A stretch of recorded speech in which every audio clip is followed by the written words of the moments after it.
Why did they find 1,200 human bones in Ben Franklin's basement? When you think of Benjamin Franklin, what comes to mind? The quintessential American founding father, right?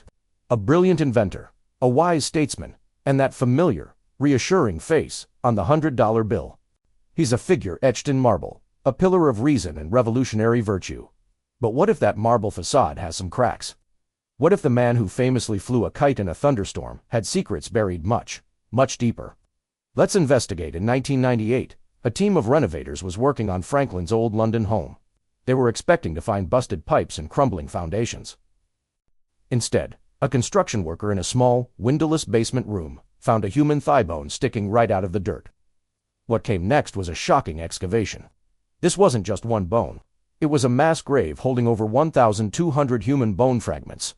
The remains belonged to at least 15 different people, including several children, all dating back to the exact time Benjamin Franklin lived in that house. The discovery sent a chill through the historical community. Was America's beloved founding father secretly a monster? The truth is stranger, way more complex, and it reveals a hidden world of illicit science and the dark side of the Enlightenment. Next, the official story of a founding father. To really get the shock of this discovery, you have to remember who we're talking about. Benjamin Franklin was the embodiment of the Enlightenment in America. A self-made man from Boston, he went from being a humble printer to one of the most famous figures of the 18th century. His inventions, like the lightning rod and bifocals, changed daily life. His political genius helped shape the Declaration of Independence and secure the French alliance that won the American Revolution. For nearly 16 years, between 1757 and 1775, Franklin lived not in Philadelphia, but in London, at a townhouse at 36 Craven Street. He was there as a diplomat, representing the interests of the American colonies to the British Crown. He was a celebrated scientist, a member of the prestigious Royal Society, and a man who ran in the highest circles of influence. He was known for his wit, his charm, and his seemingly solid moral compass. And it was in this very house, the center of his respectable London life, that the bones were found. Buried just a few feet below where he walked, worked, and entertained guests. The discovery didn't just raise questions about a house. It put the legacy of the man himself on trial. Now a mass grave in the basement, the scene at 36 Craven Street back in 1998, must have felt like something out of a horror novel. As police and archaeologists were called in, the scale of the find became horrifyingly clear. The small dirt-floored pit, just a meter wide and a meter deep, was packed with human remains. Forensic analysis dated the bones to the mid-1700s, landing squarely in the period Franklin occupied the house. The immediate theories were as dark as the pit itself. Had they stumbled upon a serial killer's lair? The presence of children's bones made this possibility even more disturbing. Tabloids had a field day with headlines asking if one of history's most revered figures was hiding a monstrous secret. Was this evidence of some dark ritual? Franklin, after all, was a famous Freemason, and his life was already linked to whispers of secret societies. The discovery of a skull drilled with multiple holes only added fuel to those sinister speculations. For a moment, it seemed like the world was about to find out that Benjamin Franklin, the celebrated polymath and champion of liberty, led a terrifying double life. The dark possibilities and the spy master. The idea of Franklin having a secret life wasn't actually that much of a stretch. While the serial killer theory was pure sensationalism, the real Franklin was a man deeply involved in the world of espionage. Long before the bones turned up, historians knew Franklin was no simple diplomat. When he returned to America, he was appointed to head the Committee of Secret Correspondence, which was essentially the first U.S. intelligence agency. His job was to build spy networks and gather foreign support for the revolution. While in Paris, he was America's chief spy master, a man who famously said that if he knew his own valet was a spy, he wouldn't fire him, he'd just feed him bad information. But the intrigue goes deeper. Some historians have made some pretty shocking claims against Franklin. Richard Deacon, a historian of the British Secret Service, claimed to have found evidence that Franklin was a member of the notorious Hellfire Club, an exclusive group known for decadent parties and mock rituals. Deacon went even further, alleging that British intelligence knew Franklin as Agent No. 72. This claim is fiercely debated, but it paints a picture of a man comfortable operating in the moral gray areas. He was surrounded by double agents, like his own secretary, Edward Bancroft, who was secretly on the British payroll. Whether Franklin was a patriot using spies or a spy master playing both sides, one thing is certain: He was a master of secrets. A man who could run vast intelligence networks was definitely capable of keeping a secret in his own basement. The question was, what was he hiding? Just as the darkest theories were taking root, the investigation took a sharp turn. The truth wasn't about murder, but about science.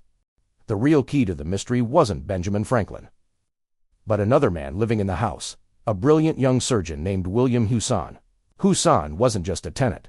He was married to Polly Stephenson, the daughter of Franklin's landlady, Margaret Stephenson. Franklin was a close friend and mentor to the young scientist, even helping him get elected to the Royal Society. Hewson was a pioneer in anatomy and is now considered one of the fathers of hematology, the study of blood. In 1772, he started operating a small, secret anatomy school right there in the house at 36 Craven Street. The evidence was right there in the bones. Many of them had the telltale marks of surgical tool saws, scalpels, and drills. Those holes in the skull weren't from a weapon. They were from a medical device used for trepanning, a procedure to study the brain. The bones in Ben Franklin's basement weren't the victims of a killer. They were the silent subjects of a secret anatomy school. Science and the sin of grave robbing. But solving one mystery just opened up another. If Hewson was a legitimate scientist, why the secret burial?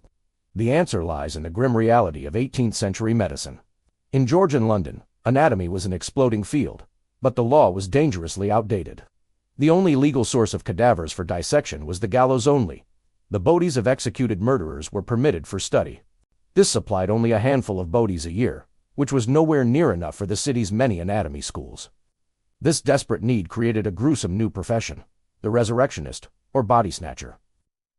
These men worked in the dead of night, digging up freshly buried corpses from churchyards and selling them to anatomists. It was an illegal, but widely tolerated black market. Authorities often looked the other way, knowing that without these stolen bodies, medical science couldn't advance.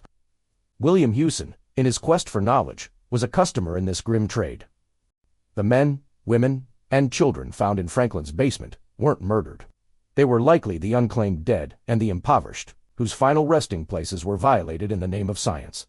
Hewson and his students would dissect the bodies in their secret school, and when they finished, they needed a place to get rid of the evidence without attracting attention. Burying the remains in the basement was the safest, most discreet option. Franklin's complicity, the skeletons in the closet. This brings us back to the main question. What did Benjamin Franklin know? It's almost impossible to believe he was clueless. An anatomy school, by its very nature, isn't a quiet or scent-free business. The smell of dissection and preservation chemicals would have been unavoidable. The late-night deliveries of cadavers would have been hard to miss. Franklin was a man of intense curiosity and a huge champion of scientific progress. He was a close friend and supporter of Hewson's work.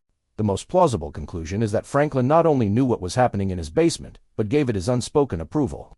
He probably never touched a scalpel himself, but he allowed his home to be used for this illicit, yet medically vital, enterprise. This is where the image of Franklin the spy master and Franklin the patron of science merges. Here was a man who understood that progress, whether political or scientific, sometimes meant bending the rules. A man comfortable with secret codes and double agents would have seen little difference in turning a blind eye to the grim necessities of advancing medicine. He was a pragmatist, willing to tolerate a dark secret in his cellar for what he saw as a greater good. The fate of the anatomist, the story has one last, tragic twist. William Hewson's fierce dedication to his work would be his undoing.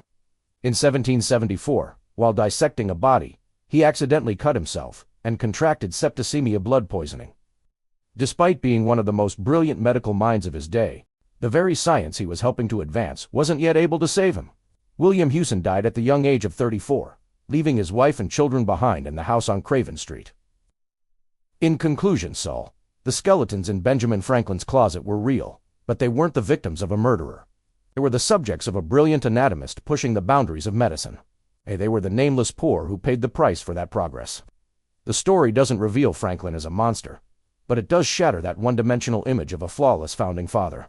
It shows us a more complex, more human figure. A man who lived in a world of gray areas. Who championed the light of reason in science, but was willing to tolerate the darkness it sometimes required. He was a revolutionary, a diplomat, an inventor, and a spy master who understood that sometimes great achievements are built on a foundation of buried secrets. The bones in his basement are a stark reminder that the heroes of our history are rarely as simple as we want them to be. I want to know, What part of Benjamin Franklin's secret life do you find more shocking? The bones in his basement or his alleged role as Agent 72? Let us know your thoughts in the comments below. And if you enjoyed unearthing this hidden history, make sure to subscribe for more secrets from the past.